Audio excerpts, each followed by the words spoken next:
Today we will discuss about the TLC, that is the thin layer chromatography. First of all, we will see what is the chromatography. Okay, so chromatography is nothing but a physical method of separation in which a components to be separated are distributed between the two phases. That is the one is the stationary phase and second one is the mobile phase. Okay, so now we will see what is the TLC.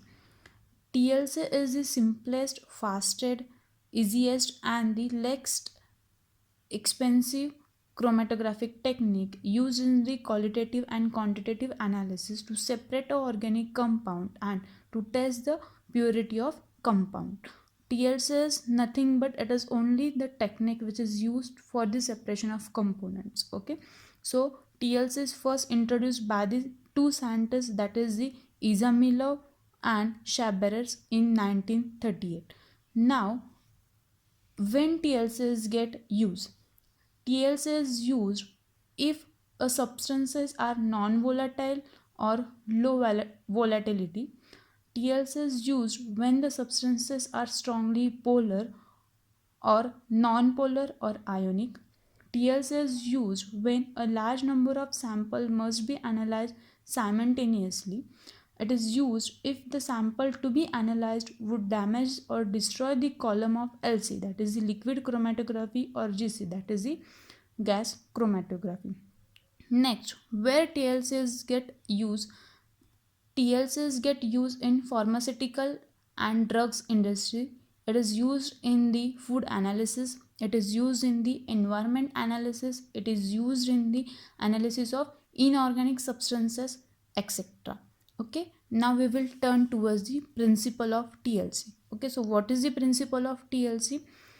The TLC is based upon the principles of adsorption chromatography and the partition chromatography. Okay, if a sample, that is if the component which have the more affinity towards the stationary phase, that sample will travel slow. If a sample with less affinity towards the stationary phase, then sample will travel fast. Okay, in TLC there are two phases, that is the stationary phase and second one is the mobile phase. Stationary phase is also called as the adsorbent and mobile phase is called as the solvent system. The example of stationary phase, that is the glass, we can also use plastic, and we can also use the aluminium. Okay, and in the solvent system we can use the different solvents, that is 2 or 3 solvents we can use, and the distilled water. Okay, the solvent which are used in a solvent system, it should be in different ratio. Okay, next, that is the this is the diagram of TLC. So this is the chromatographic chamber. In that we are using, this is the TLC plate, that is the thin layer plate. Okay, next, this is the baseline which is draw from the bottom of the plate. These are the sample spot. Okay, if we place this plate in a solvent system, this is the solvent system.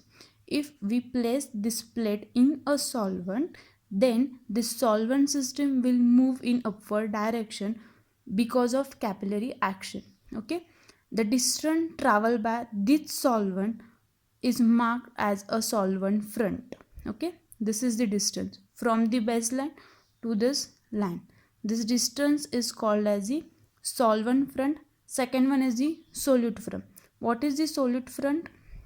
Solute front is the distance traveled by the sample from the baseline to this spot. It is called as the solute front. Okay, this is the RF.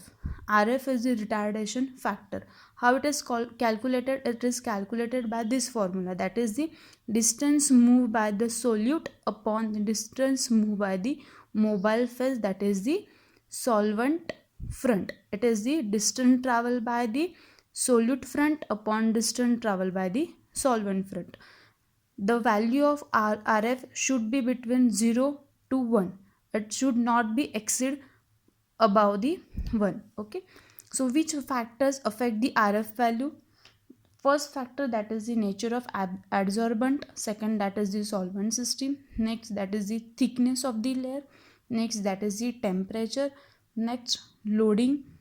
next dipping zone, and last one, that is the chromatographic technique. Okay, so these all are the factors which affect the RF value. Last, that is the coloring agent.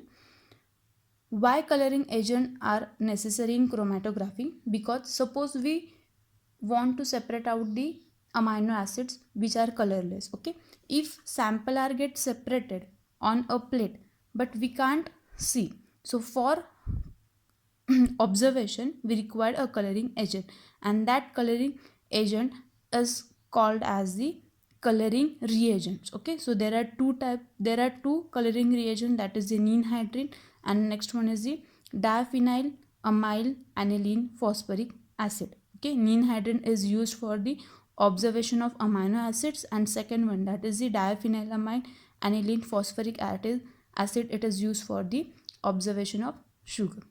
Thank you.